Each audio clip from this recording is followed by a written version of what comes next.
Go ahead, Nobility. We're just going to talk it through. Oh, okay. It's about us. I mean, it's just like everyone want us to succeed, and they want things to be the way they was designed to be on this earth. I mean, I don't think there's anyone, any other race of people who have the abilities that we do. And anything that we put our mind to, no one else can even keep up. So we were put on this earth to lead. And I think that's what everybody wants, because they're not reaching the plateau that people should be at on this earth, where everyone is loving and caring for each other and helping each other. Just so many things Islam. It's missing. So. Islam. Well, you know, they know our history. They know our history. Exactly. Yeah. And because they know our history, they already know what nobility looks like, because we, you know, we put it there. We are that. Yeah. And, you know. They're copying, I mean, they've always copied everything that we've done. So everything that they do today has something to do with what we showed them. Yes. Without us, they wouldn't have any direction whatsoever. So, and then we got shut out and we're shut down, so everything's slowed down. The quality in the class is just not there. That we got to do a day. Yes. Yes, that is correct. And they are looking to us to bring all of that back, including the prosperity and everything. And it may be hard for some more to see that part at this point, but we, the ones who, you know, who can see it, know that all of that is up to us. Every bit of it is up to us. Yes. And I've talked to judges. You know, they want that. I mean, they truly do. They don't act like it, but they do, because they don't want to have to stay out in front and do the things they're doing. They really don't. They're looking for a reason where they can step back and let us lead the way we're supposed to. So yes, it's all good. I see nothing but greatness. Yes, it is. Yes. Yes. Islam. Carolyn, L. Islam. Oh. It's about 4 minutes after. We'll give it another minute, but we're just going to talk it through tonight and just hear some of your thoughts about, you know, what's going on and where we stand, and, you know, in terms of as a nation, where do you see us? Where do you see us in a year from now? All of that, so that we can talk it through. You know. Great. And you know, I think everybody needs to. We need to hear from everybody in the nation, in terms of, you know, and that we need to do regularly. It's talking to one another and hearing from one another. I think that's. And we've been doing a great job. Yes. I think we need a lot more of that. And because we've actually lost touch with each other. We just don't communicate like we once did. And I think that is something that is so needed, where we can help each other and drive each other. You know, even if we bump heads sometimes, that's okay. Because we make each other strong by doing that. You know, it's a competitiveness and the strong spirit that we have that make us want to compete against each other. And we make each other better for that. So that's something that is really needed, that has been lost. And none of it is personal. It's brothers and sisters. That's the way we have to do things, and keep that in mind no matter what, that we're just helping each other. Islam. I was watching a video earlier, and it was some Albions talking about of course, history. And they said that, and this is something that we have adopted, and not really adopted because we taught it to them, but at the foundation, we can disagree as often as we will to disagree, as long as we keep the foundational principle and the foundational universal law in mind that our government and our nation must continue. Yes. That's it. That is the mandate. Yeah. And that means each and every one of us, because, you know, we're all part and parcel of our government. Every last one of us. Yes. There are things and that there's no part and parcel any bigger or smaller than the other part and parcel. That's right. It's for the cause. It's not about individuals. Yes. Mm-hmm. Islam. And I think that it's about both, simply because we have to free ourselves in our, you know, improprio solo is a part of improprio persona sui juris and improprio heredis. And, you know, standing sovereign even in proprio solo is important. Yes. You know, being able to do that.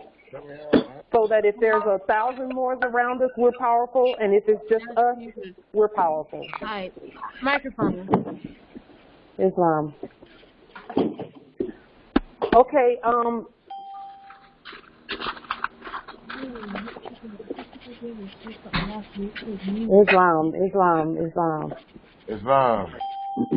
Islam. So, since there's,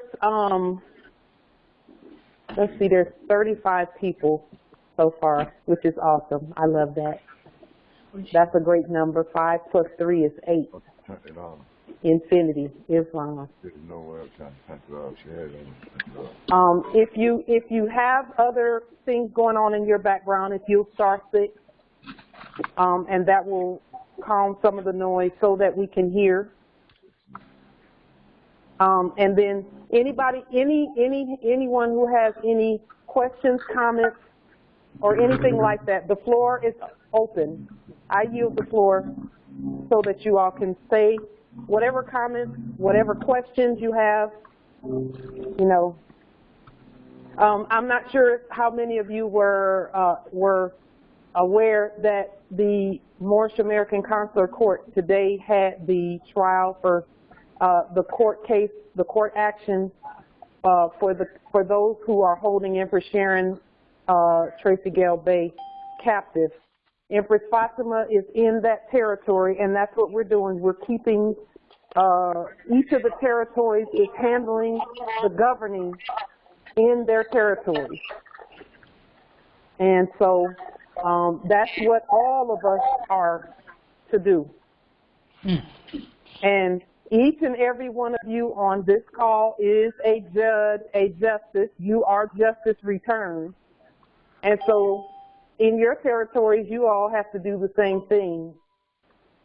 Call those folks in and ask them who's on our land, you know, who goes there.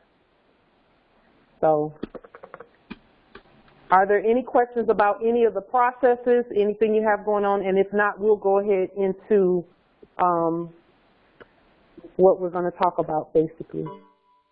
I'm just so excited, y'all. Just let me just tell you what I'm excited about also, real quick.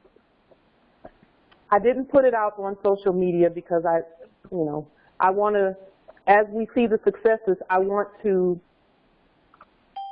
maintain nobility and not do the whole, you know, we did it thing. You know, we can share that here on this call among each other. But they have pulled the banners of amity and commerce down here, even in the center of the territory, the biggest one they had on the main thoroughfare.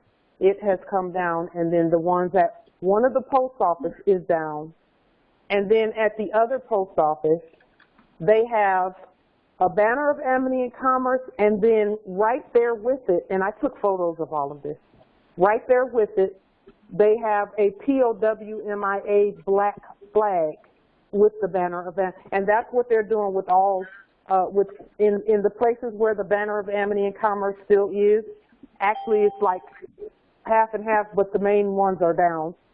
They used to have them all up and down that street on the light posts and everything. They took them all down. And so that black POWMIA flag that they're still flying with all the banners of amity and commerce, we are looking into what signaling that is and what to do next in terms of governing this territory. So that, again, we maintain our nobility, and also we're competent when we do our demonstrations. You know,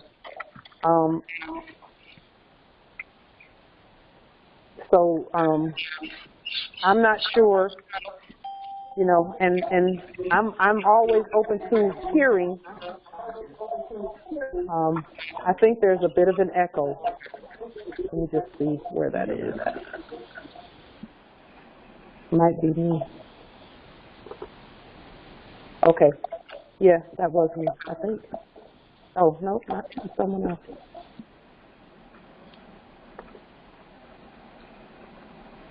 Let me see.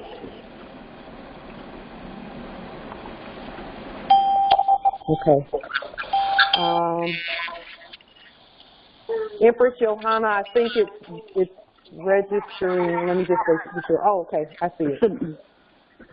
It's not yours, Empress. It's Noble Jeffrey.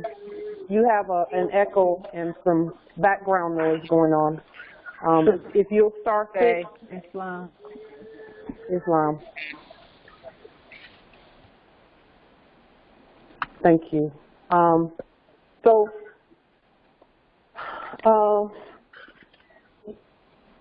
Again, you know, this year is 2020, and you're going to be actually seeing the manifestation of the work that you've been doing, that we've all been doing.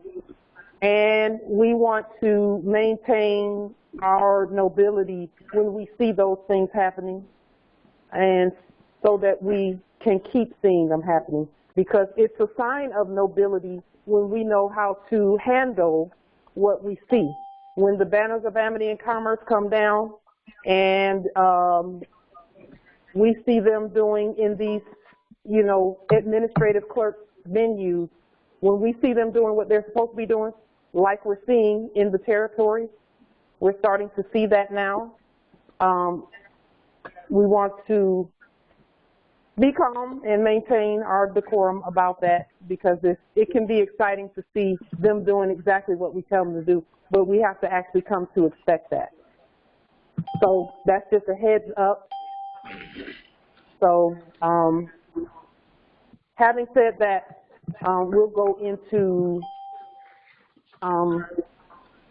what the topic for tonight. And the topic is the subject status document. I'm not sure how many of you have those in maybe even in your family, not family, but in your kinship line, who have, if there may be Albions in your kinship line. And also you may have friends or neighbors or someone who's Albion. We have a subject status document for them so that they can be in alignment with the law as well. And that subject status document was posted on, I posted it into all of the Marsh American Consulate groups on social media so that you can see what it looks like. It will be changing and morphing over time, so expect changes and more on all of our documents. Expect those changes to happen.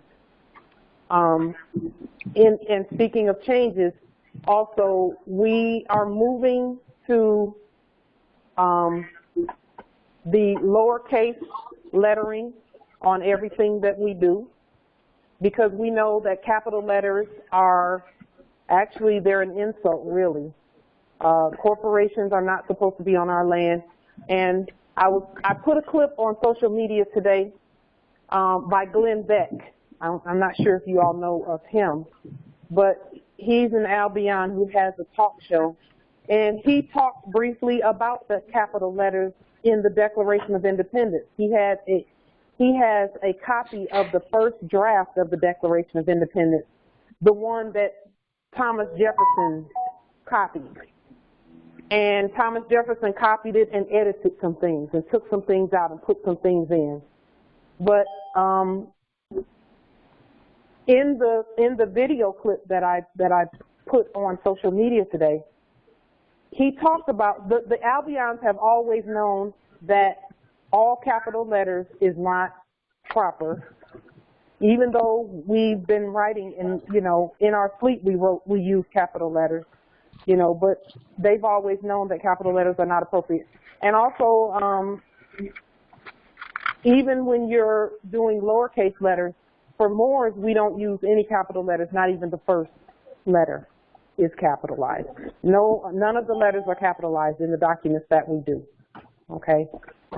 And so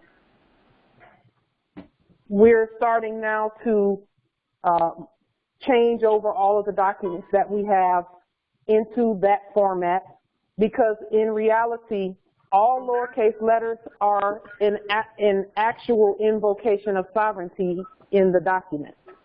Even though, the good thing about the things that we've done so far is that each one of you and all of the documents that we put out, we've exercised all rights at all times. So those documents still stand as law. So we haven't lost anything there. And we can't lose anything. There's just no way to lose. We win 24/7. So, but we want to be competent and complete in all that we do. Islam, emphasis. So, are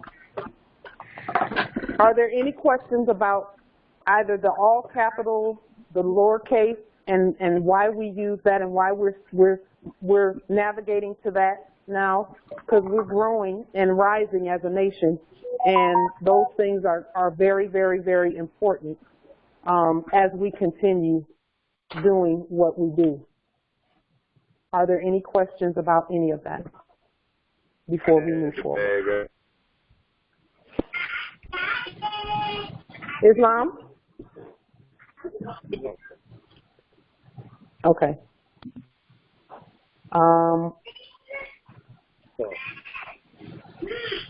Just 1 minute.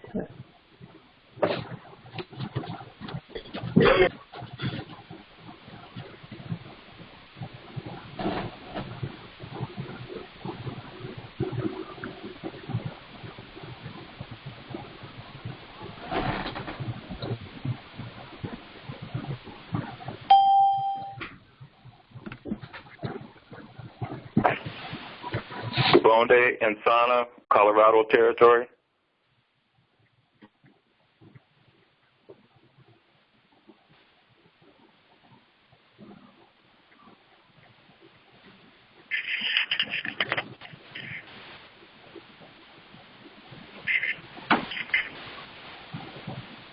Anybody on? Yeah. I'm here. She must have dropped the call or something. We all here. Okay. Islam.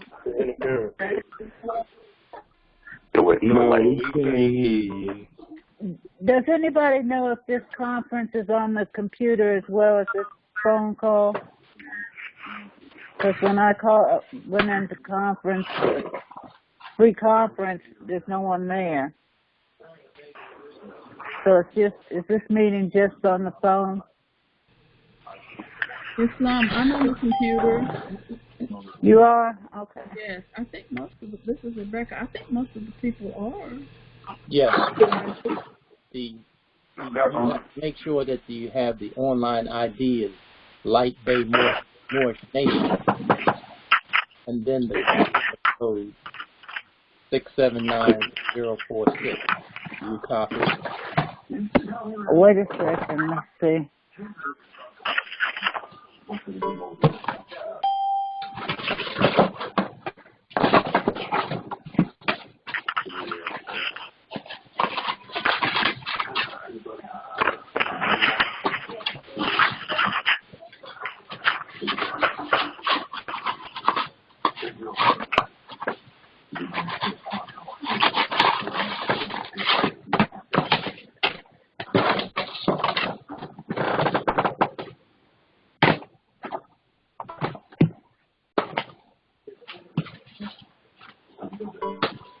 Okay, you said Light Bay Moorish Nation. That is correct. And then the access code 679046. 679046. Correct. You should be able to get in. Okay. All right, I'm going to go ahead and mute.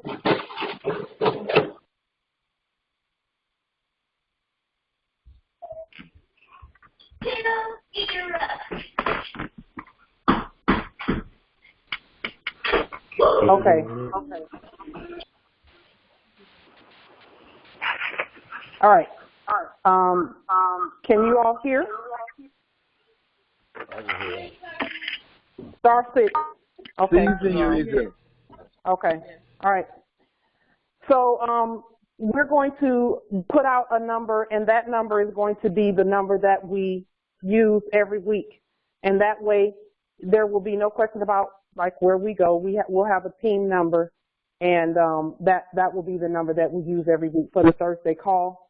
And that way we can continue to stay in touch and have this call regularly as well.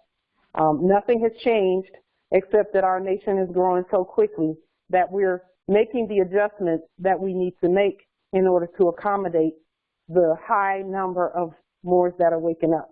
So we're excited about that too. But with regard to the subject status document, that document is on, I posted it on Facebook earlier today, and what I'll do is go ahead and share the document right now. And for those who can see it on the screen, here, let me go ahead and share the document. And those who are on by computer should be able to see it on the screen in just a moment.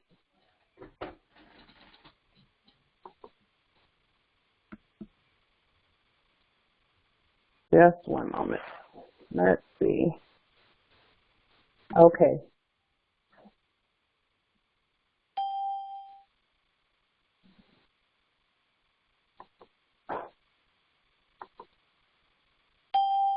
Just one moment.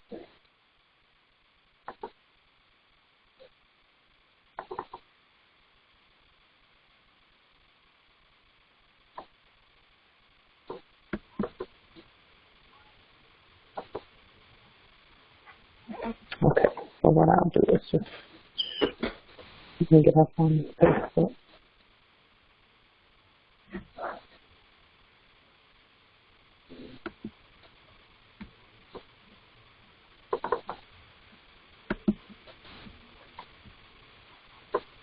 Just one moment.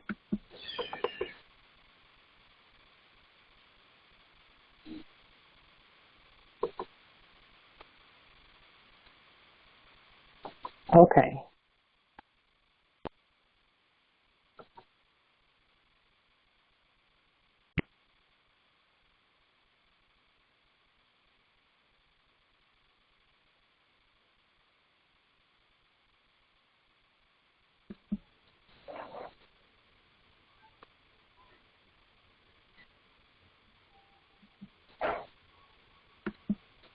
All right, and then I'll read the document out so that you all can hear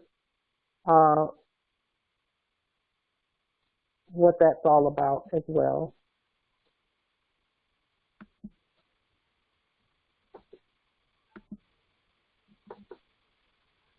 Okay, so this is the subject status document that we're going to be putting out. It's already out, actually. Okay. There. Now, I believe we can see it now.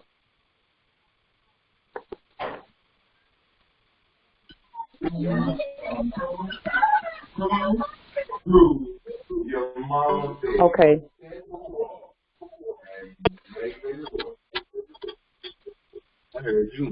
Okay. Can you see the document on the screen for those who have the screen? Not as yet. Not as yet. Okay. Just one moment. Let me hit the start sharing button. Okay.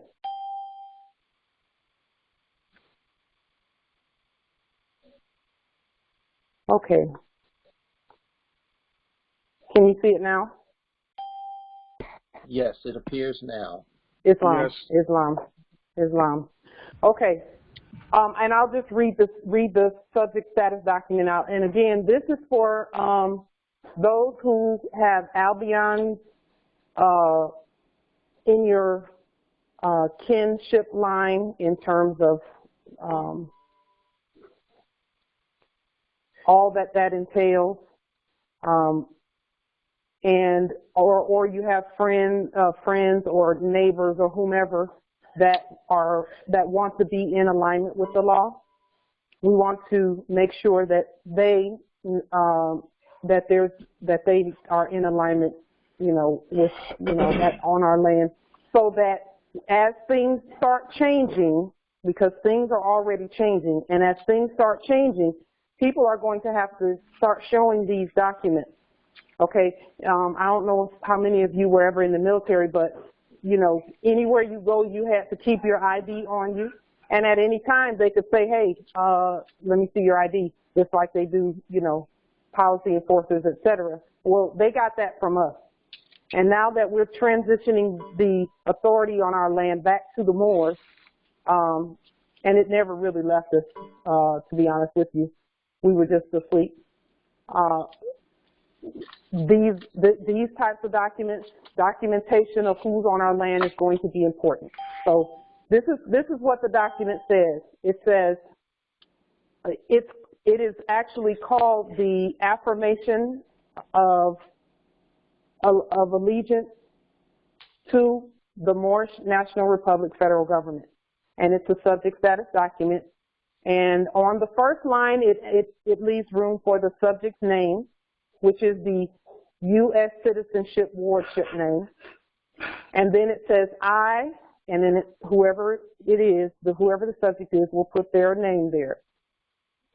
Hereby declare and affirm that I absolutely and entirely renounce and abjure all allegiance and fidelity to any foreign prince, potentate, state, of whom or which I have heretofore been a subject or citizen, that I will support and defend the supreme laws of the land, to include the Declaration of Independence of 1776, Articles of the Confederation, Constitution for the United States of America, Treaty of Peace and Friendship, and then the affidavits and commands of the de jure Moorish National Republic federal government.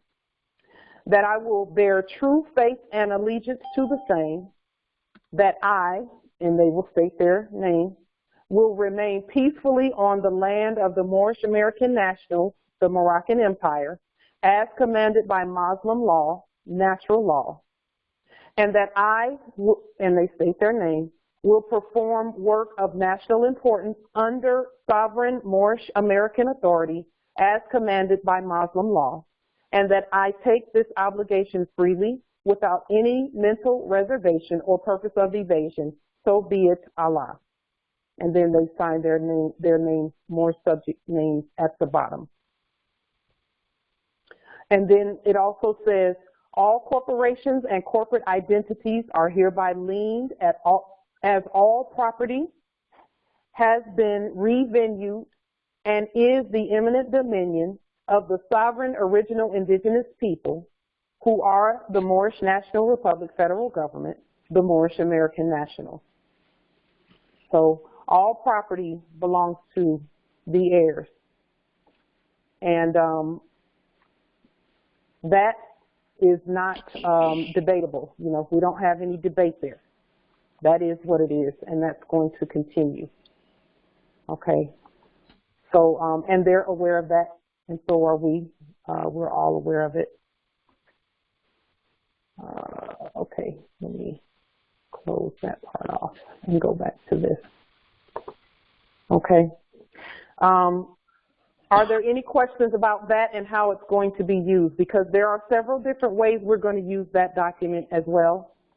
But we do want the Moors first to know, and the heirs to know, and the subjects to know also that we are making preparations to govern everyone who's on our land. And that means that you all are making preparations to govern everyone that's on your land. Okay, and that's what this Thursday call is, basically, is a meeting of government officials. That's what the Moors are, every last one of us. Okay, so are there any questions about the subject status document? And then we'll move. Islam. This is Rebecca. My question is, I guess we all know that hundreds, maybe thousands of people come to this country every year, Albions and whatever, and a lot of them come here on visas and never leave. So how will we determine who really has a right to be here at this present time if we don't vet them in some way or check their credentials or something? That's a great question. Thank you for asking that.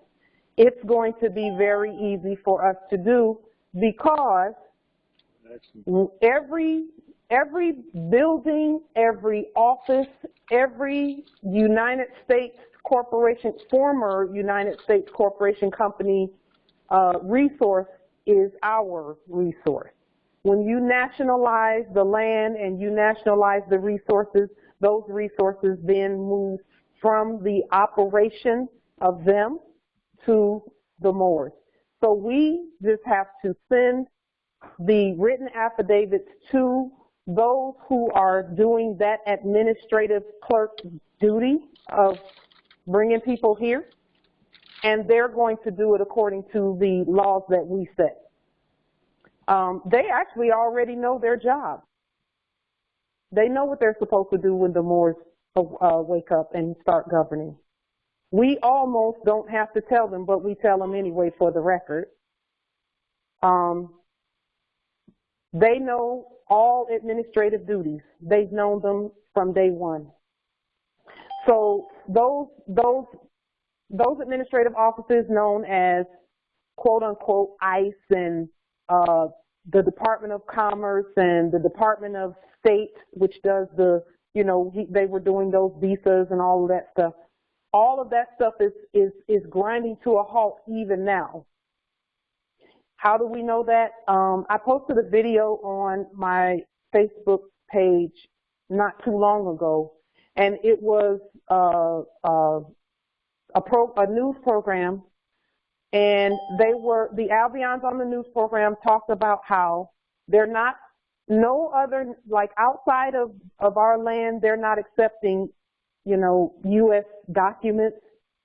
A lot of that has come to a screeching halt in most places, and many of them are not accepting U.S. dollars anymore because they know that it's time for the Moors to wake up, and that stuff is not lawful and it's not worth anything. The video that I posted talks about how anyone who tried to go to any of those other places and open bank accounts, the bank officials and the executives would face 30 years in jail if they open a bank account for anyone with U.S. documents. driver's license, passport, et cetera, et cetera. And that wasn't us saying that in that report. That was the Albion saying, this is what's going on, heads up, alert. So they are, the other nations of the earth are doing exactly what we told them to do by affidavit, to terminate all corporate contracts with the United States Corporation Company. And that is a humongous process, but they're doing it. And we have to do the same. And that's why we say terminate all corporate contracts, so that we can get out of that corporate matrix and be ourselves on our land. So we won't have to do the individual seeing who comes. We already have resources in place. Now remember, all of those, you know, the office of this and the department of that and all of those people who do the vetting, they are subjects here to the Moors. And once we start speaking, they and get in our rightful status and know who we are, then they do exactly what we tell them to do. They've already started doing what the Moors tell them to do. That's why you see the breakdown going on over there. So all we have to do is send to the provost marshal or to, you know, and our job is also, in order to get them to do what we tell them to do and let them know we're here, we have to do what we did in the past so well, which is call them into court. And those corporations that are sitting on top of our resources, we just call them into court. And if and when they don't show up, or because that makes our job easy when they don't show up. But either way, if they're unlawfully occupying our land, we have the provost marshal, we issue the command for the provost marshal to pick them up, and they get picked up. And then we tell the resources that are left what to do. That we're here and you all do your job, except you're going to be issuing Moorish National Republic federal government documents to them. Now, in a way, they've already started that with all of that whole National ID and Real ID Act and driver's license. If you look at the Real ID Act briefly, it's not altogether what we want it to be, but they're moving in the direction where the Real ID Act says that their IDs have to have 1 star on them. 1 star on them. And I posted that on my Facebook page from their website. We know that our flag has 1 star on it. So they're getting in alignment with us. So again, Empress, that won't be work that we have to do. We have people who will do that. We just have to speak to them competently. And anytime we speak to them competently, they do what we say. It's when we're not quite competent that we have the issue. And it's okay to not be perfect the first time out. Perfect to me is at least demonstrate. And the ancestors will step in and give us what we need. And that's what we've been doing, and it's working like a charm. So we don't have to do that work. All we have to do is govern, which is speak to those calling themselves the Department of Motor Vehicles and those calling themselves the policy enforcers and the courts and all of those people. We just have to speak to them with one voice, and we're doing that. That's what makes our demonstration so powerful. Okay? And a lot of the things that are coming from this body right here, a lot of the things that are coming from this body are coming from many of us saying the same thing. When all of us use the same letterhead, that's the government speaking to them, and they know that. So they're starting to get in alignment like they should. Islam? So the task, Islam, just a moment. The task seems like it's monumental, but it really is not. It is monumental, sort of, but all we have to do is speak. lawfully and competently by affidavit. And when we speak by affidavit, they do what we tell them to do. And we have to be competent when we do it. When I was first waking up in 2017 and they pulled me over, I wasn't quite competent. I had all Moorish everything, Moorish tags, I still have them. I had Moorish ID, but I was not competent in that when the policy enforcer said roll down the window and step out of the car, I did what he told me to do. And guess what they did? They took me in. They detained me. And so all I had to do was stand on my square to get out of there. But it took, 20-something days, 24 days. But it was okay with me because I didn't care how long they kept me. I was staying on my square, and that's really all we have to do is stand on our square and be competent. And when we're competent, they set us free and do what we tell them to do. And it's okay not to be competent all the time because, again, we're learning, as a nation. Islam, there was someone who had another question. And Empress, I hope that answered your question about how are we going to vet them. We don't have to vet them. All we have to do is tell those who do vet them what to do. Islam, yes. Yes, it is. Islam. Because remember, all resources on this land, the reason we let them come here is so they can get all that stuff started for us here, get it going, and then we'll tell them what to do with it, because those are our resources. Every building, every business, everyone coming here knows that they're here using our resources to build our estate. Everyone knows that. We were the only ones who didn't. So our job is going to be to give the law. That's it. Speak by affidavit, speak with one voice, and that's what we have to do. Islam. There was a noble who had a question or a comment. Islam. This is Brother Ankh. Actually, you finally asked the question that did that answer her question, which is delightful. She said yes. So I was just supporting the fact that your explanation, though quite lengthy, and it covered so area. Sometimes the simplistic, because you hit on so many points, and what it basically is, if I may briefly camelback, may I? Oh, absolutely. Is that, see, we must first envision within our own selves being in the seat of authority. And, we must recognize that the complexion of the existing government authority or alleged government authority. Say again?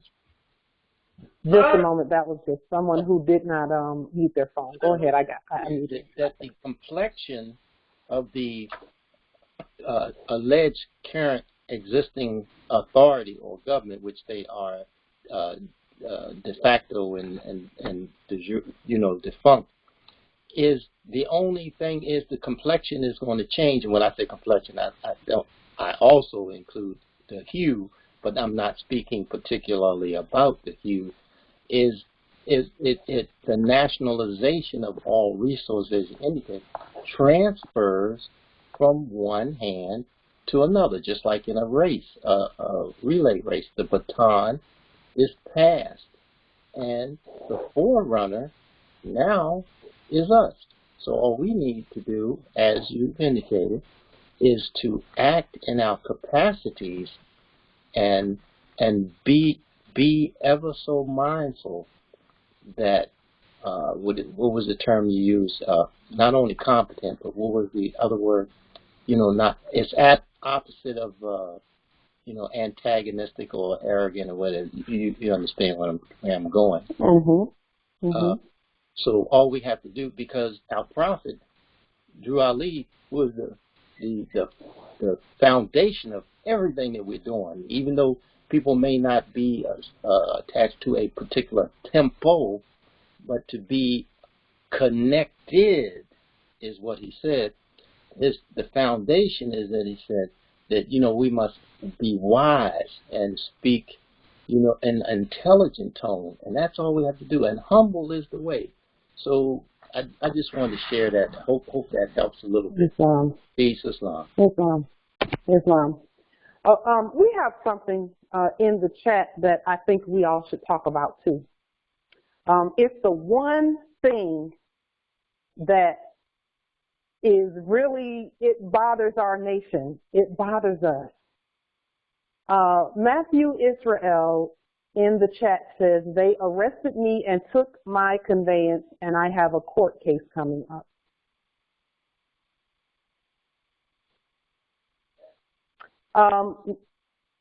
Noble Matthew, do you want to give about a 60-second something about that?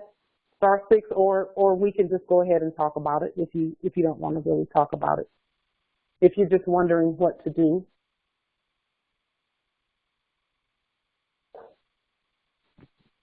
Can you all hear me? Is this better? Yes. Okay. Noble Matthew, if you want to give about 60 seconds on, okay, good, you can hear, good. So with regard to them taking conveyance and all of that, that is what the court actions are all about. So when they arrest us, like they did me in 2017, and they take our conveyance like they did me in 2017, and in 2017, we weren't doing the court cases like we are now. But had I known then what I know now, the turnout would have been, it was still a great turnout, but it would have been probably quicker. So Matthew, Noble Matthew, how long have you been a Moorish American national? I mean, how long have you known about your nationality? And that will kind of give me an idea of where you are in terms of what to do next.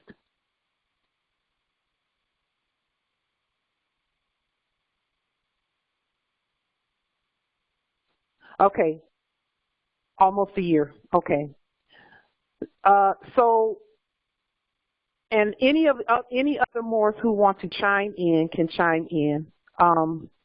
Someone else says they're going through a similar situation. Okay. What needs to happen is this.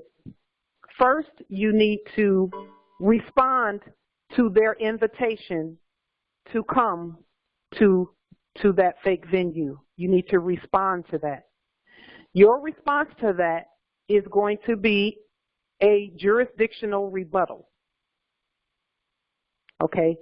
And the jurisdictional rebuttal will tell them that they don't have jurisdiction, and that's a part of the jurisdictional, the personam jurisdiction statement in writing, and you must get that to them in writing by affidavit before, and when I say before, you probably want to get it done as soon as possible, because proactivity is always the best remedy. Okay? And even more who've not been taken, you need to be proactive with your affidavits and send those affidavits to these fake venues and these fake policy enforcers, notifying them of your status. Noble Matthew, you need to do that as well. You need to, if you are not yet familiar with the court actions process, then go on to YouTube and do some study on it. If you all will go to Light to Jury Bay, and then also Empress Fatima just did the court action for Empress Sharon today, which was just an awesome, powerful court action on those that are holding Empress Sharon. All of you Moors have the authority to do court actions. The court actions only take a few minutes. The thing that takes the most time is to notify them that they have court at the Moorish American Consulate Court, and then we use this venue, free conference call, to call them in, just like you all are here, the same way that they did when I was when they detained me in 2017. They had a video up, and there was somebody on the video claiming to be a judge and all of that. So we call them in and tell them that they have court, and then we issue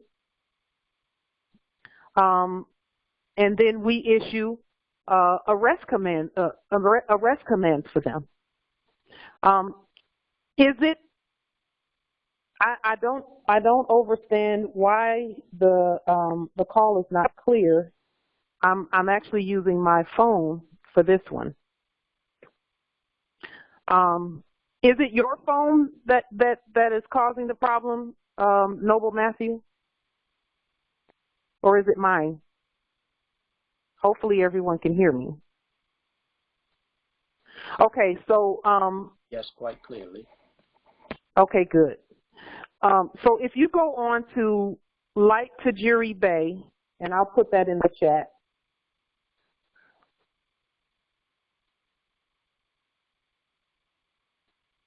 On YouTube, and look at the court actions that are there. And look at the court actions that are there. You will see how to do them. So, Noble Matthew, what you need is a judgment from a higher court that tells them that what they did was unlawful. That's what each and every one of us need for anything that's going on in our lives. If they've arrested you or whatever the case may be, you need a judgment from a higher court that says you all are unlawful, you're occupying our land unlawfully, and you are to return whatever it is that you took. That's what we have to do. And so go out there. The documents that you need are on the website. It's www.moorishamericanconsulate.org. There is a sovereign command to appear template there for you to call them into court. Now, on that, it tells you some things that you need to do before you do your court action, such as you must be a declared Moor. And also you need to place on somewhere on the public record, whether it's social media or wherever, a termination of all corporate contracts. Okay? You need to do that. And then you call them into court and you give them the ruling, your court judgment. And then you do the same thing that they have been doing, which is they will find someone, one of their corporations guilty. They'll find one of their corporations guilty of something, and then they'll say, well, based on this guilty ruling, you have to do this and this and this. You got to do 30 days of this. You got to do 70 days of this. You have to pay this and you have to pay that. Okay. We're doing the same thing in our courts, where once we get the judgment that they're unlawfully occupying our land, they have to return the property that they've taken. Here in the West Territory, we've done the different justices of the Moorish American Consulate have done 4 cases, myself included, have done a couple of cases, and with regard to Moors who were taken, and all of those Moors have been released. And again, Empress Sharon's was done today by Empress Fatima in that territory. So we're expecting her home any day now. And that is something that we learned that through trial and error. And it wasn't really error, because you can't make any errors when you're declaring your nationality. You really can't. But these are things that we have to put in place. It's very refreshing to see. So, you know, the judges and justices that look like us, wearing turbans and fezzes and upholding the supreme law of the land. It's just a beautiful thing. And each one of you, whenever you're even before you're violated, but when you're violated, you must prove that you are the heir and that you govern this vast estate, okay? And we do that not by any other means other than the law. That is how we govern. We use the law to do it. So, again, with regard to your court case that you have coming up, we are the higher court, and a judgment by the higher court that those lower courts are not doing what they're supposed to be doing is the key. Okay. I do see Noble Kenobi saying writ of mandamus or writ of certiorari, which we are familiar with those, of course. If we were dealing with lawful courts and not Walmart Corporation court, we could elevate to that, and we're already very aware of them. We're aware of all of the 13 divine writs, and how to use them and what they're for. But at this point, they need to, and they're doing it, they're moving as quickly as they can back to their republic. And when we're dealing with them as subjects, that's when we can, once they get in alignment, and they're getting in alignment very quickly. And whenever we hear something like that we feel is good to post on social media, we'll post it. And some of that other stuff, we just kind of celebrate silently so that we don't do that whole, yeah, we got them, we did it, thing out in public. We want to maintain our nobility. And so we keep it on the low a little bit. Not on the low, but just, we celebrate here, and there. So again, you need a ruling from a higher court. And that ruling then needs to be sent to whoever that is that has violated you, okay? And that can happen. It doesn't take long for that to happen. That can happen. We've done it as quickly as 24 hours,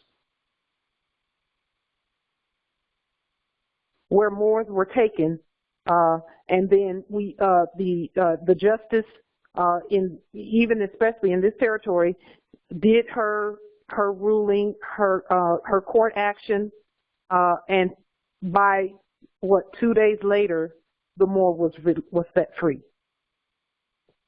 So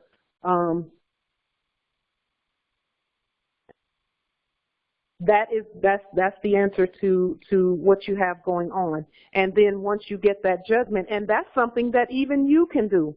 So please go out onto YouTube. Please, I'm encouraging you to do it so that you can free yourselves from the things that are bothering you in your territory. And listen, we can even call those those people sending things like light bills and things like that, we can call them into court too. And we're still in the process of perfecting all of that, but we have the authority to do it, and they know we have the authority to do it, and so we're doing it.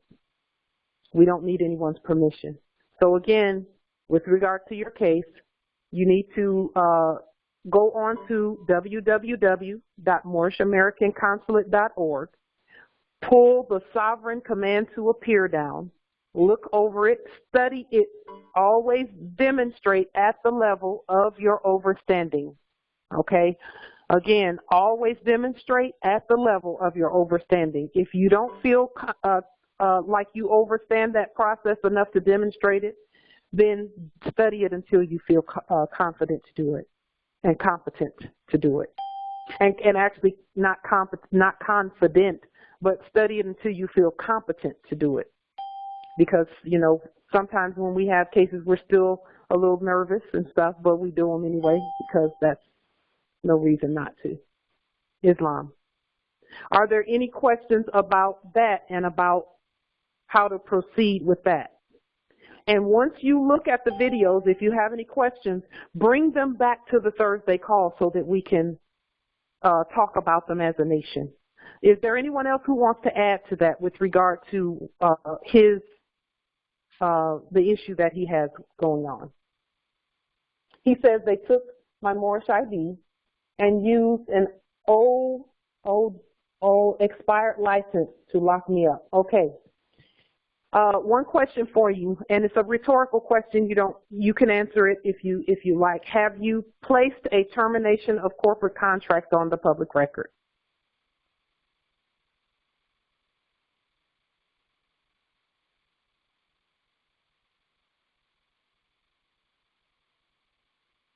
And I'll just look in the notes to see your response to that. Have you placed a universal affidavit of termination of corporate contracts on the public record? Because that's something that we encourage all Moors to do. Okay, and that way those contracts are no longer valid, so that they can't use that stuff.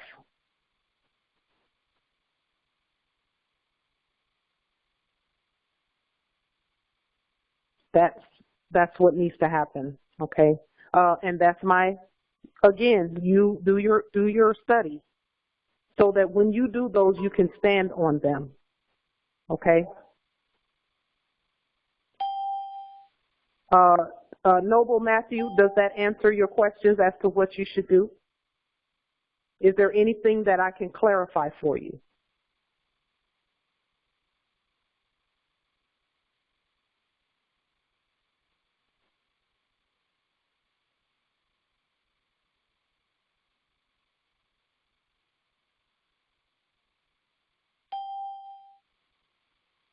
Islam. And I know he said he's having a hard time hearing, so he may or may not have heard that. Okay. Are there any other questions about if you get detained or they take your conveyance or anything like that, or you need to get property back or something like that? Islam. Islam. Jade Michael, Illinois Territory. Greetings to you, Empress. Islam, greetings. Yeah, I've had that situation for almost 2 years with my conveyance, and you know, I wasn't exactly clear what we do now, but could you explain that quickly again? I was trying to take some notes. Sure. Sure. They've been holding it for about 2 years, almost 2 years now, and I want to go in and retrieve it. So it has to go to the provost marshal to have it done. Or, just explain that again, please. There are some things that you have to do. See, we can't depend on the provost marshal to do anything until we do our job. And what we have to do is, first of all, any corporate contracts that are on that conveyance need to be terminated. That's insurance, that's driver's license, that's all of that stuff, and these are suggestions. And the reason I say they're suggestions is because you must do your own study so that you understand what you're doing that for, why you're doing it. Okay? Corporate contracts must be terminated because that's what they look for. So the reason they took it is because they saw either a driver's license in their system, or they saw some tags on it, or they saw some, or they ran the VIN number and there was an old insurance policy on it. That was the case with my conveyance in 2017. Everything had been done, but I had not terminated all corporate contracts in that. There was an insurance policy on the conveyance from 2 years prior, and I had not terminated all of my corporate contracts. So you need to terminate all of the contracts on the conveyance. You need to terminate all corporate contracts with regard to you. And again, here, this is the thing about terminating the corporate contracts that sometimes more the concept becomes a little murky, and I want to make sure that we clear it up. When you terminate corporate contracts, you're making a statement that anything that you use, you're using it not as the debtor, but as the creditor, because we are the creditors to all the nations of the earth, including ourselves. So when you terminate corporate contracts, that doesn't mean that you can't use those things. It means that you're using them from a different status and standing. Yes. And, you know, You're I had asked correcting you, the status.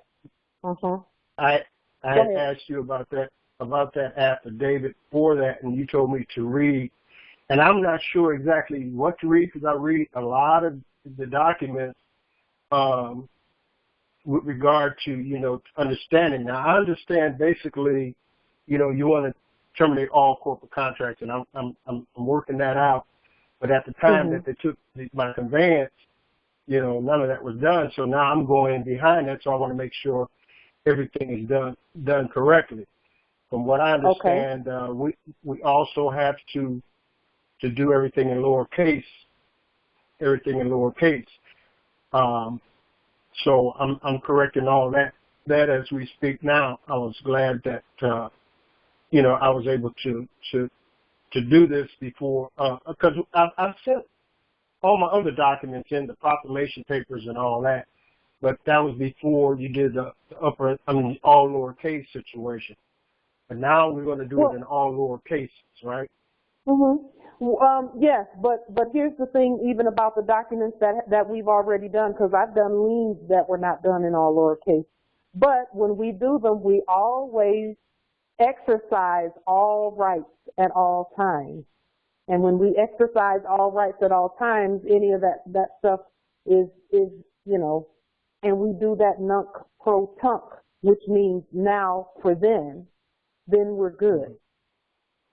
So is there any penalties for not doing it? Just like, you know, I'm a writer, and I know you are as well, and we've been doing a writer. This, you said writer? Yeah, writer. Yes. You know. Yes. And so you put together articles, and when you communicate with others, you kind of communicate them in a vernacular that they can understand. So when we're talking to, say, a subject, do we always put their name in upper lowercase if it's a subject, or if you're communicating, you know, in an article, like certain things are done for emphasis, certain things are done like some people when they do capital letters, it's for emphasis.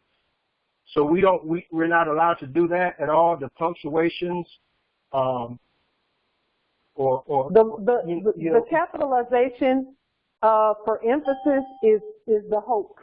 That's the lie. Okay.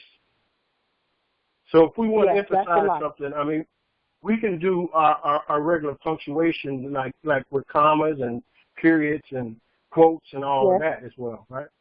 Yes. Okay, so if we want to emphasize something, but we need to do the study on the quotes and things. You do your study on the punctuation, because there are some rules there about punctuation even.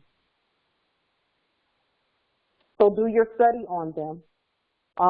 Any particular place where we would go for that kind of study? Because I'm big on punctuation. You know, when I'm doing a piece, you know.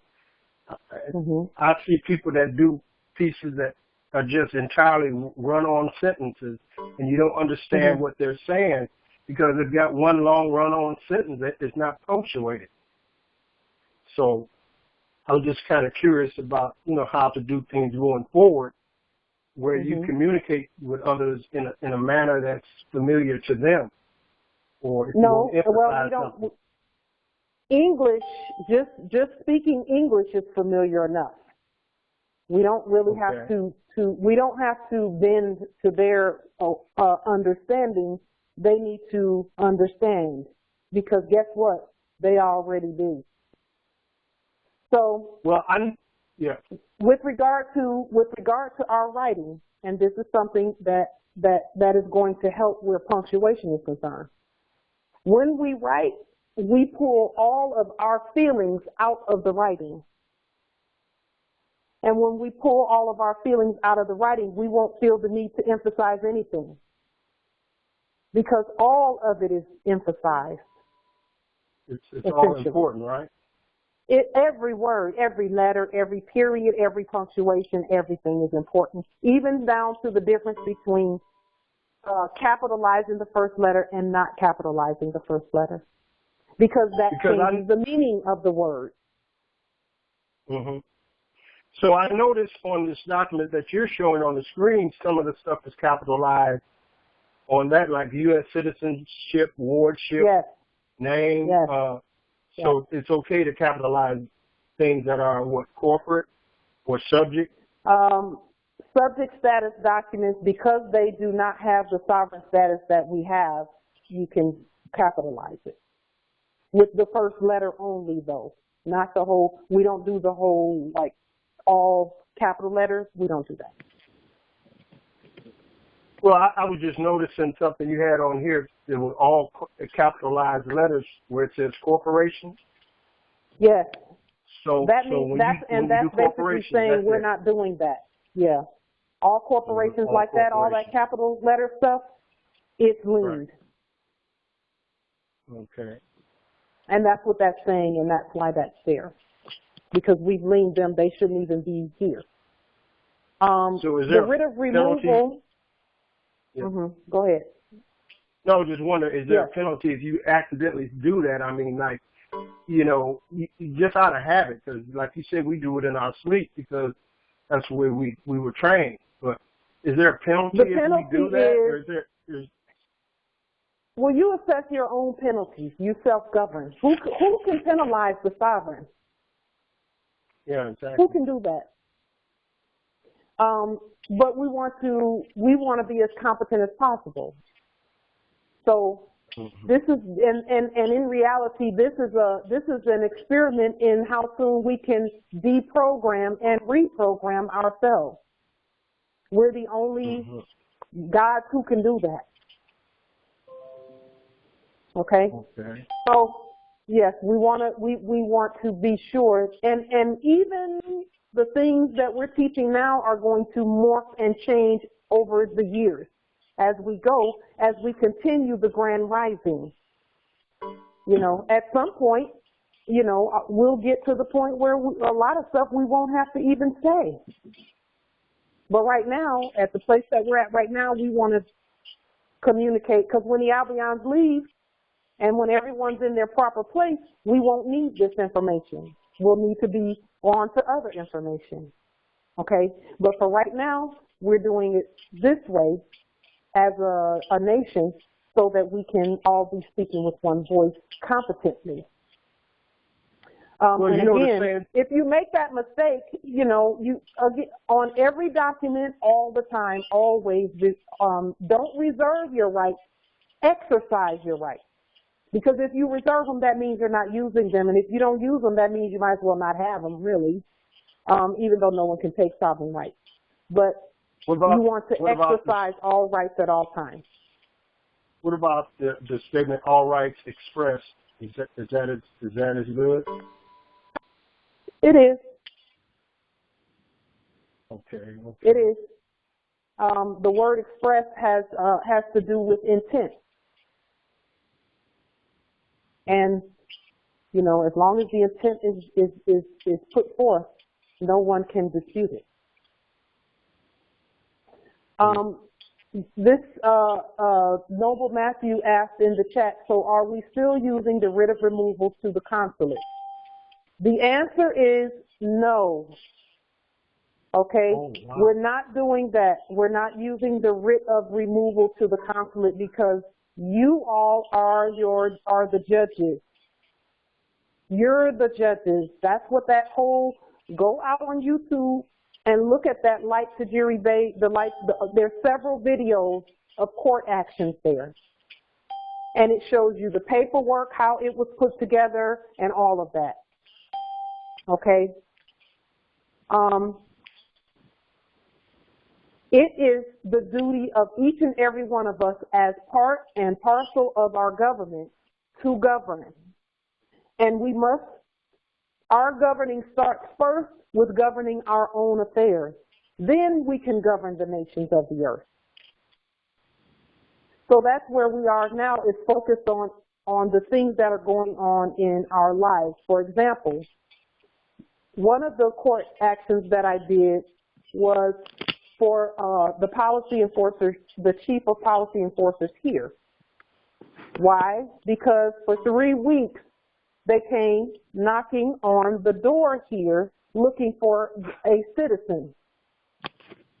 And I've told this story before, but I keep telling it so that you all know the power and the authority of the court action.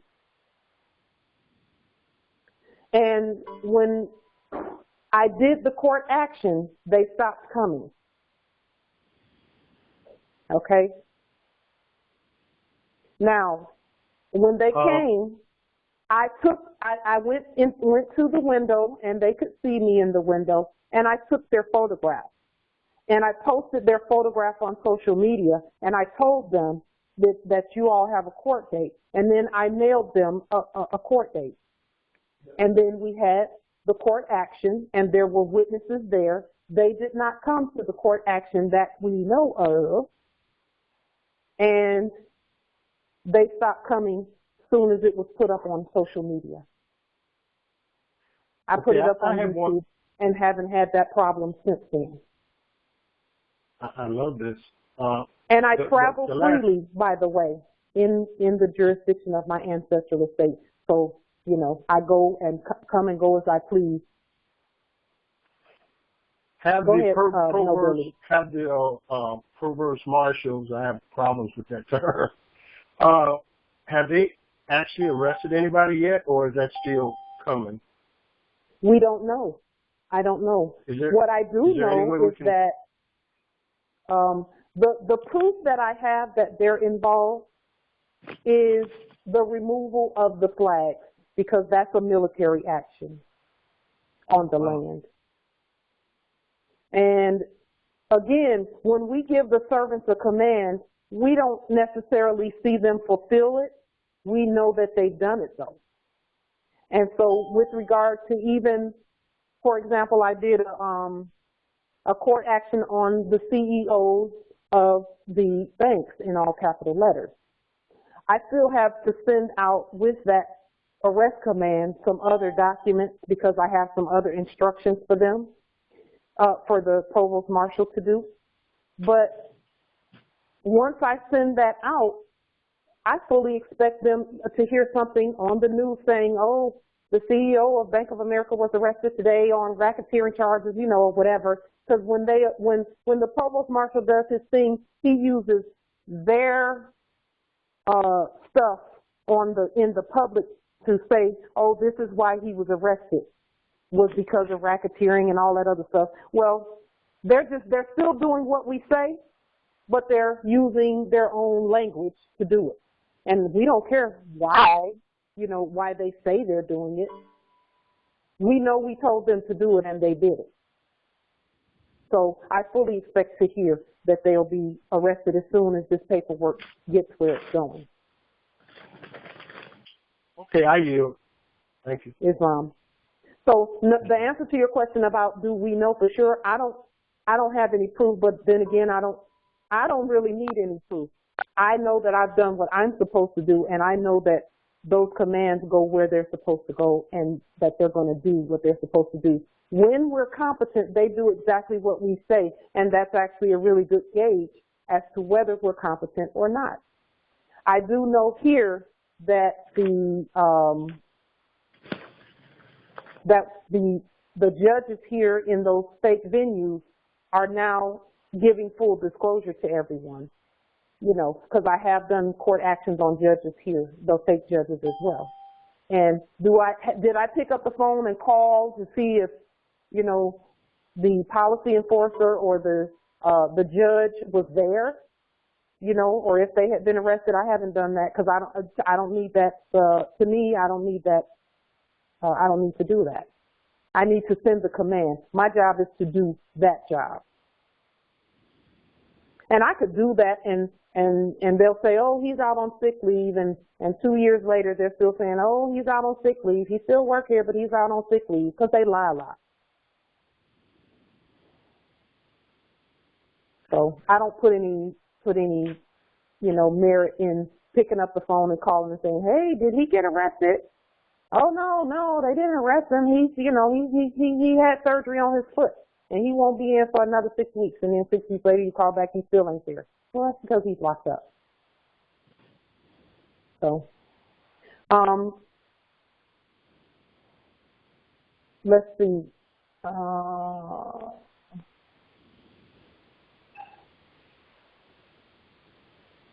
And then, too, even with regard to the Provost Marshal piece, we're waking up the Provost Marshal also. The Provost Marshal is not accustomed to hearing from the original indigenous sovereign, because we have not been awakened speaking to them, in the capacity and the numbers that we are now. So we have to wake him up too, and make sure that he knows who he's speaking to and who's giving his commands to him, And then we had to also pay the Provost Marshal, and not really pay him, because that's not even the right word, because everything is prepaid.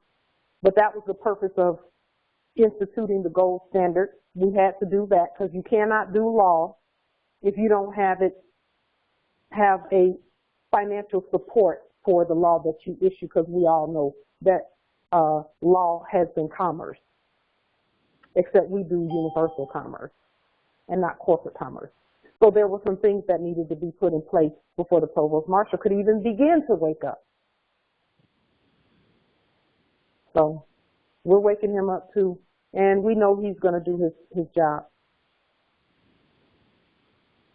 We have no doubt about that. Brother Unc, all my docs does not meet the required answer. What does that mean, Brother Unc? Islam. That's in response to Brother Noble Matthews Eel's message that he typed. If you look up above, he indicated something about he had noticed the sheriff and the mayor and such. And in that, he stated something about with all my docs. But the question that was on the floor that was posed to him was the specific document, the termination of all corporate contracts. And I'm just, in helping to guide him, we need to respond specifically, because we still don't know if that particular document itself was by public notice, displayed. So that's right. Reference. He's having problems hearing. He said he's having problems hearing. So when I asked him if he had terminated all corporate contracts, he did not respond. So I'm not sure that he can hear me, That's why I put it in the He's chat. saying, yeah. Still using, yeah. Let's see.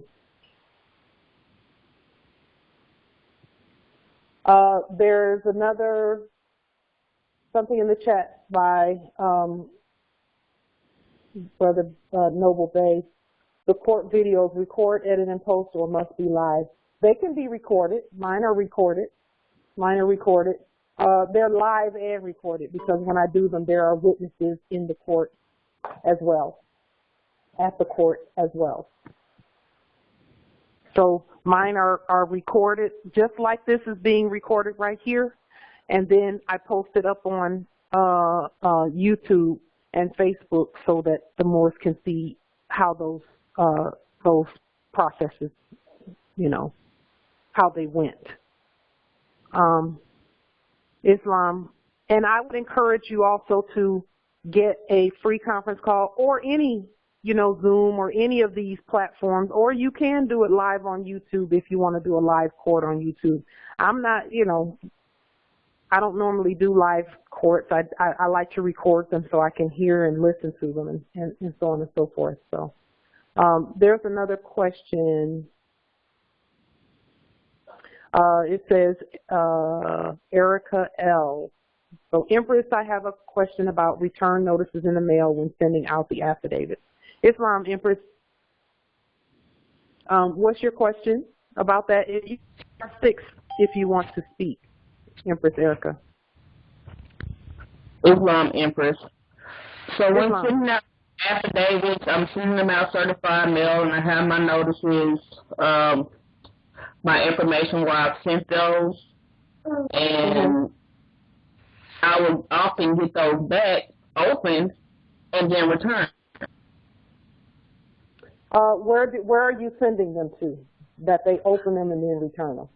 I'm sending these down to the corporations for my region, which is Arkansas, and to the little corporations. However, I'm receiving return mail back. And in one case, I received return mail back, and the Postal Service actually tried to assess the fee for them having to return it to me. And so I'm looking for some guidance.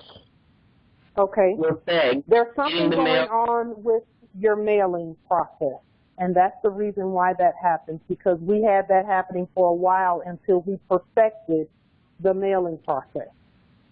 And I'm glad you asked that, because the mailing process requires that the mailing, that either the address or the mailing location be correct for wherever you're mailing it. So if you're mailing it to a corporation, they expect that it will be mailed the way that we know to mail things. I'm not sure if you're aware of our mailing process, but the mailing process is a specific process that is a prepaid process that the government, which is us, uses. Are you familiar with that process where we don't pay for that process? Empress, that process? Okay. I am. And that's okay. That's okay. I'll be happy to share it with you. So you've been paying fiat to mail your items? Because some more do. Yes. Okay. To get the certified receipt. Okay. There's a way to mail them. There's a way to mail them. There's a lot of noise in your background, Empress. If you'll start okay. There's a way to mail them where you can get the certified return receipt back.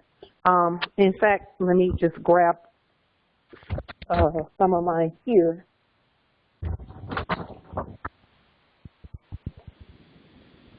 And then I'll see if I can't show you the process. Okay. These are the ones that came back just in the last 2 weeks. Okay. I get them back all the time. But the way that we send our stuff out, here, let me just pull one of them.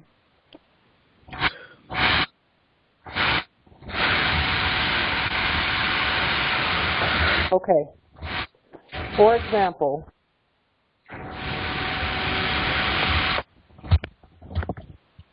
here's one. So,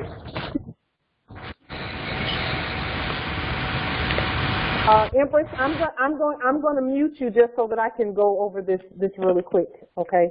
And then you can unmute when you want to say something, okay? Islam. Okay. I'm going to hold it up to the screen so that you all can see. This one, if you can see this on the screen, everything is in lowercase when we do it from the government perspective, okay? And we hadn't always done that, but they still went through. And then when we send it out, we're sending it to the corporations, and the mailing location should look like this, or something similar to this, where you put the brackets, etc. Islam, the previous document is still on the screen. The previous. Oh, I'm sorry. That's what. Okay. I thought, okay, let me turn off screen sharing so you can see.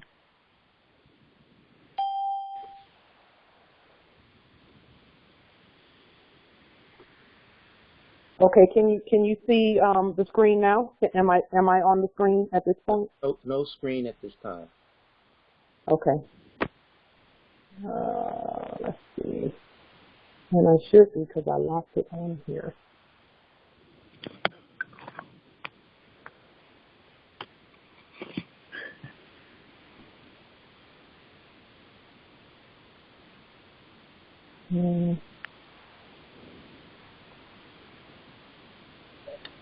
How about now? Can you see me on the screen or this card on the screen? I'm going to put the card up here. Hopefully you can see. Am I not on the main screen? Just the silhouette. That's all. Webcam. Really? Yes. Take it. Because from what I'm looking at, it looks fine. I don't know why it does that. Let's see. Then I'll have to scan some of these in at some point so we can go over that process. But Empress, when we send things out prepaid, we use the prepaid mailing process. The prepaid mailing process, it will work when the addresses and the mailing locations that you're sending to are correct. Okay? And the prepaid mailing process has the green and white certified slips that go with them, as well as the green return receipt. And we type out the labels so that it looks like, it's government. As opposed to writing it out, we type it out, and then we send it, and we always get plenty of return. We get all of our return receipts back, unless there's a problem with the mailing address. If you will email Empress Brandy, she will send you the mailing process. The mailing her email address is Moorish American Consulate NY5@gmail.com, and I'll put that in the chat. She can email you the process so that you won't have things keep coming back. Empress. And it's in the chat. Her email is in the chat. It's Moorish American Consulate, NY as in New York, and then the number 5@gmail.com.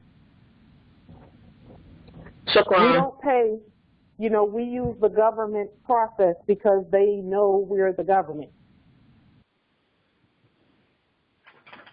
And in fact, we're the only ones using it. The Service Corporation doesn't even use it.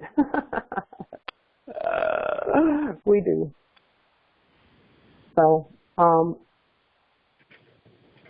and then it's another thing, Empress, this is really important too about your documents going there and them opening them and them sending them back. When they do that, they're just giving you proof that they saw them. That's it. And with regard to tracking documents, when we send the document, it is considered delivered. Does anyone know why when I send the document as opposed to checking the tracking to see if they received it, it's considered received? Does anyone know why that is?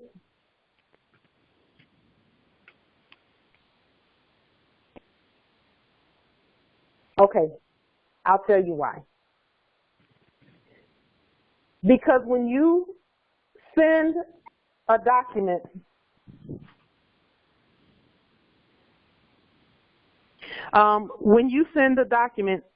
Islam, Noble Matt, I'll address that in just a minute. When you send a document the way that we send them with our government process, The minute you hand it to the postal, when it gets to the post office, because we don't even go up to the counter, we put them in the prepaid bin. There's a bin there. When you put them in that prepaid bin, you've actually already notified an agent of whoever it is, whatever corporation that you're mailing it to. Notice the agent is notice the principal. Notice the principal is notice the agent.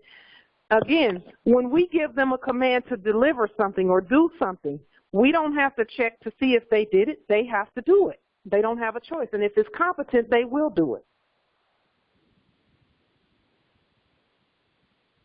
So once we get it to the post office, we can just check that one off, that it's been given, that notice has been given to whoever it is. And then the post office's job is just to take it where it's supposed to be. Period. And I know that's, some of us feel like, well, I need to know if they got it or not. They got it when their agent received it when you gave it to them. It's going to take a lot for us to get in the mindset of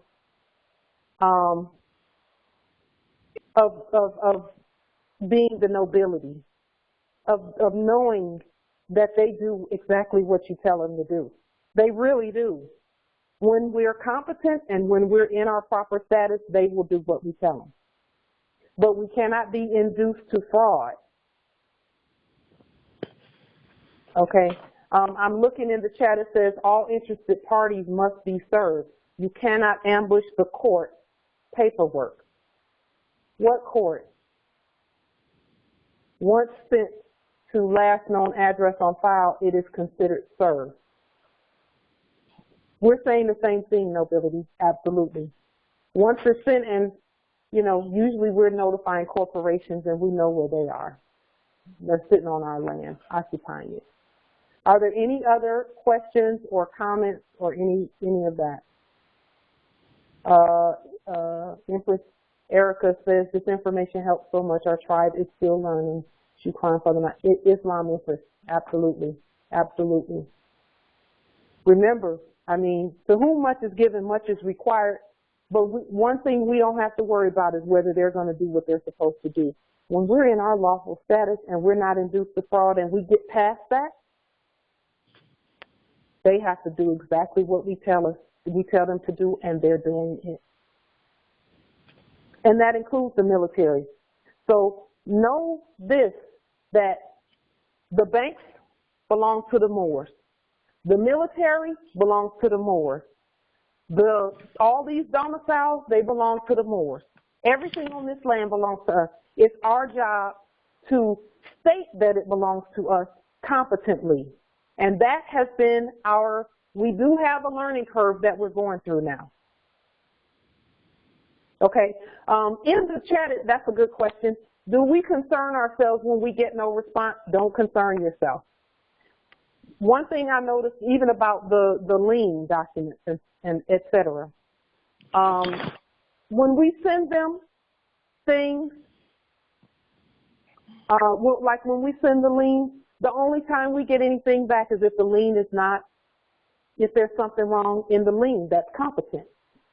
Where competence is concerned. And incompetent is that's not a derogatory thing. We're just waking up. Let's give ourselves a minute. But we're here to help each other to do that.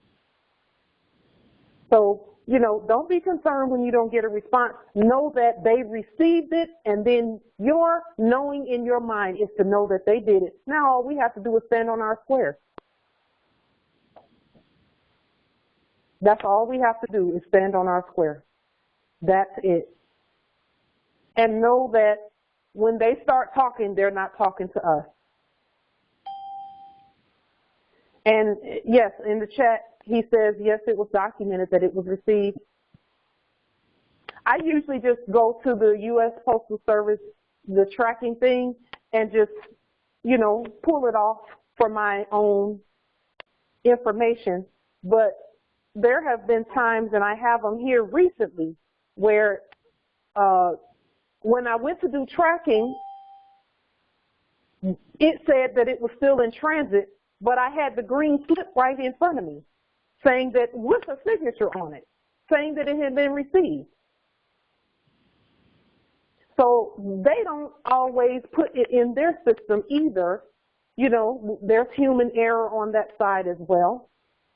But if I have the green receipt in my hand and it has a signature and you know, on it and the date that they received it, but I look in the system and it says it's still in transit, I'm still good. It doesn't, I mean, either way, it doesn't matter. If you have proof that you sent it, if you have proof that you sent it and put it in and gave it to the, put it in the prepaid mailing thing or sent it via the clerks or however you sent it, that's enough.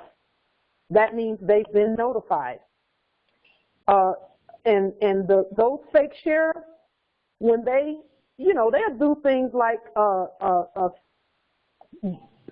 put a piece of paper on the front door, or on a side door, or on a conveyance, and who cares if the wind blew it? They'll say, well, we notified them. Well, they kind of sort of got that from us, except we're more lawful with it. We just have proof that we sent it to you. And the agent, which is the post office, is to do their job and get it to you. Islam. Are there any other questions? These are great questions, and I'm hoping that they're being answered. If I have not answered the question, please put it in the chat to clarify, because sometimes I do get excited and start going, and I'll bring up 3 or 4 different things before I get to the answer, and I'm working on that. I just get too excited, though. Islam. Any other questions? Any other comments? Any other testaments?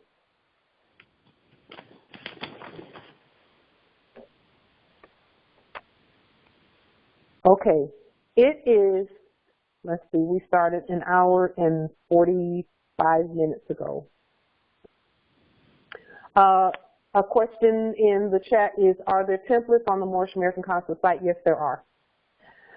There are templates. I try to put templates out there for everything that I do. There are other justices of the Moorish American Consulate who are lawful, skilled, highly competent writers that put documents up there too, templates and things. So yes, there are templates up there. Definitely. Islam Empress Erica, did you have another question? It says you have another unrelated question. Islam Empress, can you hear me okay? Yes, I can. I had a son in June. He has a live birth affidavit through the New Kemet, the Temple of New Kemet, but he does not have, he doesn't require a name protection. How do I go about getting him a MAC number? Get him on. All you would need to do is, the territory that you're in is central, I believe. I believe you said Arkansas. Okay. So Justice Tariq can get you a MAC number for him. All you have to do is send him a copy of the affidavit of live birth, and that's it, and an ID. That's it. And your ID and the baby's affidavit of live birth, just a copy of it, and he can get you a MAC number. And that can be done via email. Or it can be mailed if you feel better mailing it, however you feel comfortable doing that. Shukran, Empress. Islam, and congratulations on the heir. You've become richer just from having another heir. I'm telling you, if I had it to do all over again, I'd have about 13 or 14 heirs, I'm telling you. Because that means you're wealthier and wealthier and wealthier. With every heir, you get wealthier.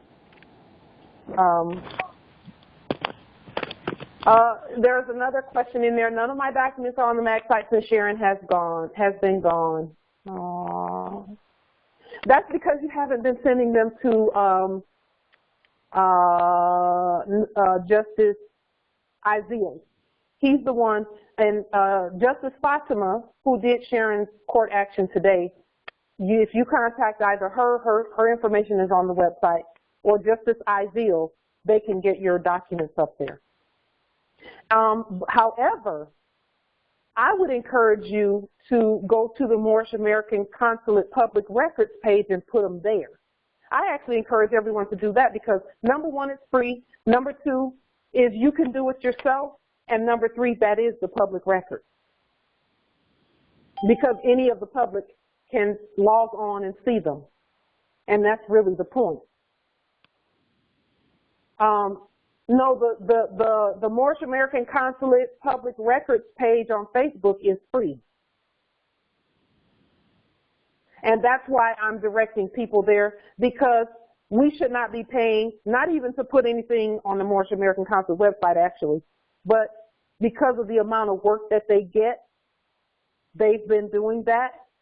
But yes, put them, I direct everyone straight to Facebook. And you can upload them right there. Your scanned document, you can upload it right onto the Moorish American Consulate Public Records webpage. And everyone is checking that page. Everyone is checking that page. When you talk about corporations and stuff, they're looking at everything we do. So they will know what's going on there. Yes, the affidavits of truth, any of your documents, any of them can be uploaded onto that Moorish American Consulate Public Records page on Facebook for free at any time, 24 hours a day, 7 days a week.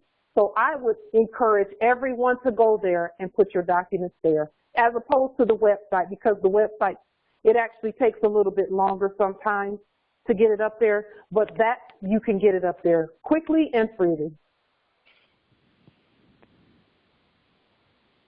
And that's affidavits of truth, that's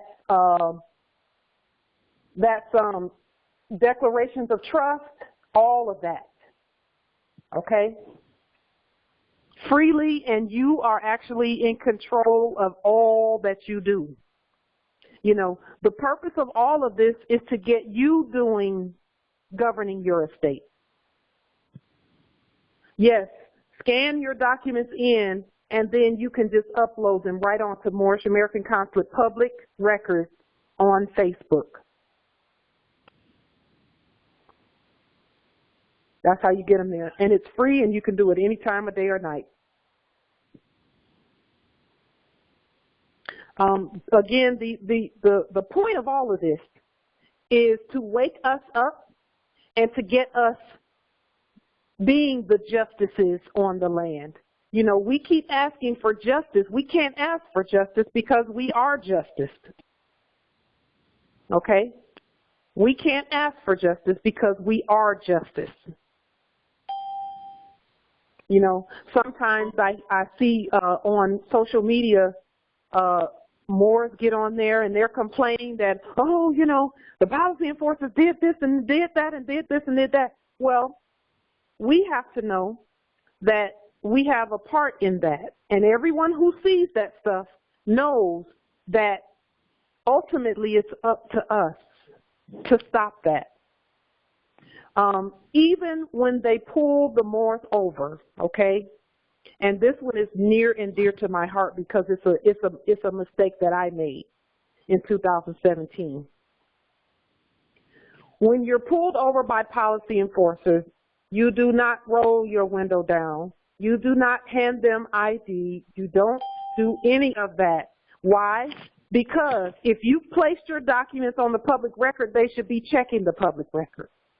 You don't have to talk to them because they don't have the authority to even stop you on your land. The public record tells them that. The public record is for public servants. And they're supposed to be checking it just like they do when the citizens go to get jobs. They start looking at Facebook pages. They start looking at the public record. They're looking at everything Anything, Google, anything that's out there, they use that as a reason to either hire that citizen or not. Well, the Moors put things on the public record, and they should be looking and checking for that too. That's why we have the public records page. And that's why we don't have to talk to them. When they pull us over, we don't. You can do the personam jurisdiction statement, and you're not even saying that to them. You're just saying it. Anything you say can and will be used against you, really. They can't use the personam jurisdiction statement against you at all, especially since you're not even talking to them and they're not talking to you. They're talking to citizens, and we're not citizens. Islam, Empress. Islam. Question. When you put something on the public record, either on Facebook or the Moorish American Consulate, does that have the same effect as if you was to record it in your county at the courthouse? What would the policy enforcers see first? As far as any of it, it's their obligation to see any of it first. So one would have just the same effect as the other. Yes. Okay. Let me prove that with information that we've all heard. We know they're looking at Facebook because the minute someone puts a threat up there, they arrest them because they're looking at Facebook and social media. Even with regard to things that you send in the mail, they have ways to look at that, and especially if they deem a citizen to be a threat. Again, we're not citizens. That's why we use the mailing processes that we use and all of that. But we know they check the public record. We know they're looking at everything we do. Everything we do. All of us. Everyone on this call. And Edward Snowden proved that they listened to the phone calls and everything. And we're grateful to our ancestors that they listened to that these people listen to the phone calls and all of that, because not one time can they deny whether they know or that the Moors are awake, because they hear us talking all day, every day. So yes, either one of them is valid, and they'll see either one of them when they're supposed to see them at any given time. They have whole units that do nothing but look at Facebook.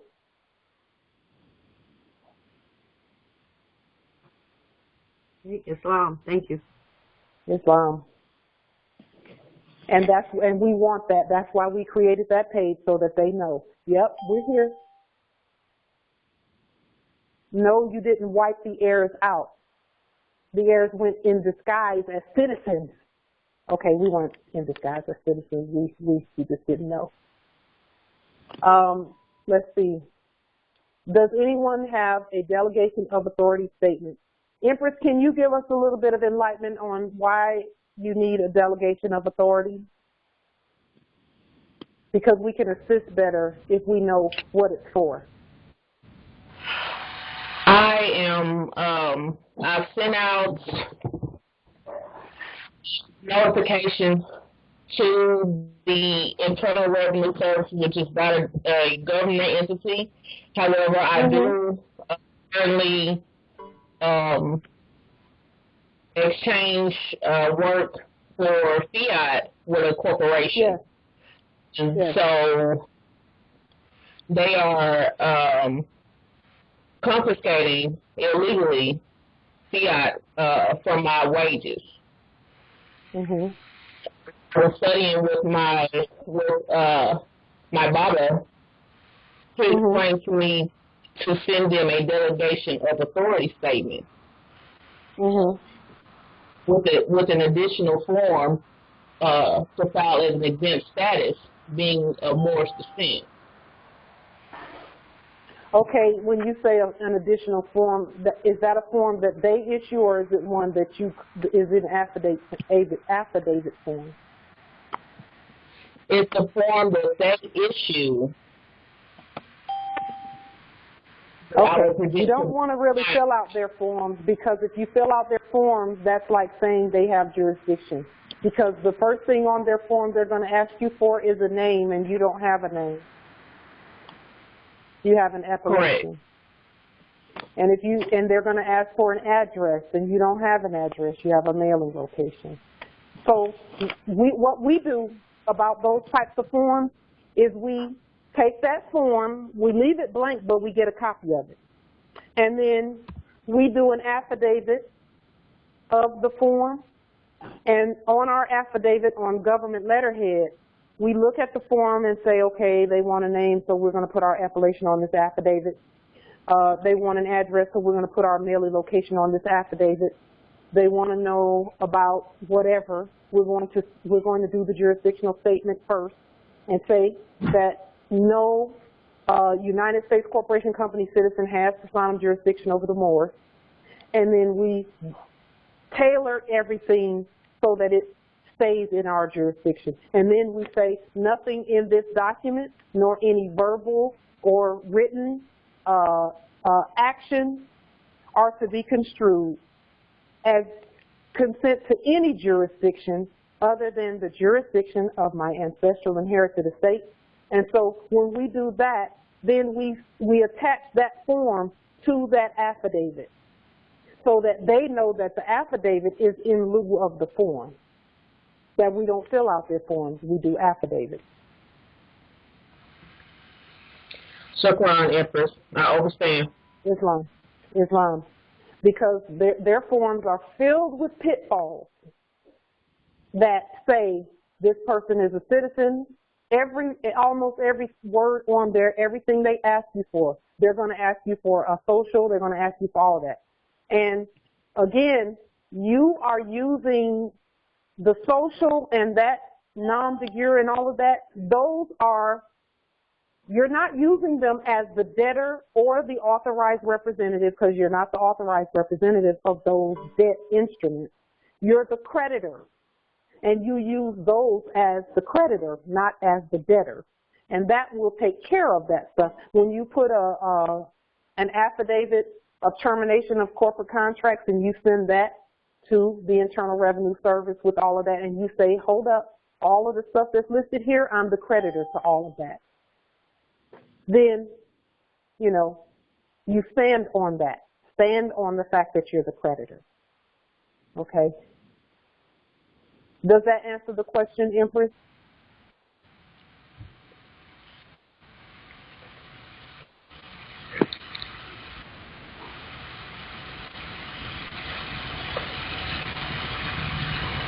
Did that answer your question, Empress? You might be muted. *6. Oh, yes, Empress. Okay. Islam. Are there any other questions? Okay.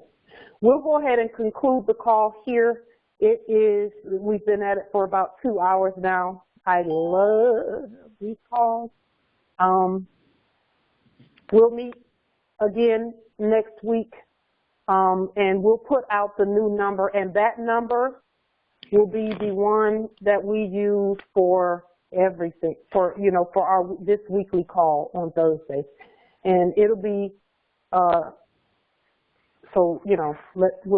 way we can stick with that number, and we know to be here every Thursday at same time, same place. For those who are creditors, how can one dispute funeral bills? You do a termination of all corporate contracts, and then you invoke personam jurisdiction, and then you tell them that any services that they provided, you're the creditor, that their funeral home and all that they do is a part of your estate. And they know that. They're aware of that. If you go to my Facebook page and you look, it's Light to Jury Bay, and you look down through the post, you will see the link to my termination of all corporate contracts document. It is on the public record, and you can look at it, and it will tell you, you know, it lays out everything, and you can just copy it verbatim. Okay. All right. Islam family, thank you for the wonderful energy. We are there. We're there. So let's keep going. Let's keep demonstrating peace and love. Peace and love, wife. Peace and love. Peace and love, Islam. Peace and love, Justice Jonaya. Islam. Islam. Islam. Islam. Islam. Rise and more. Islam. Yes, Islam. Same time, same place next week. Islam. How can I get a copy of tonight's recording? I'm going to post it on Facebook. Yeah. I'll post the link on Facebook. Islam. Light. Can we get a copy? Yes. Yes. It's going to be posted on Facebook. On Facebook? Yes, it'll be posted on my Facebook page, and I'll share it in the Moorish American Consulate pages as well. Okay. Thank you, Islam. You're welcome, Islam. Islam, peace and love. Islam, peace and love, Empress.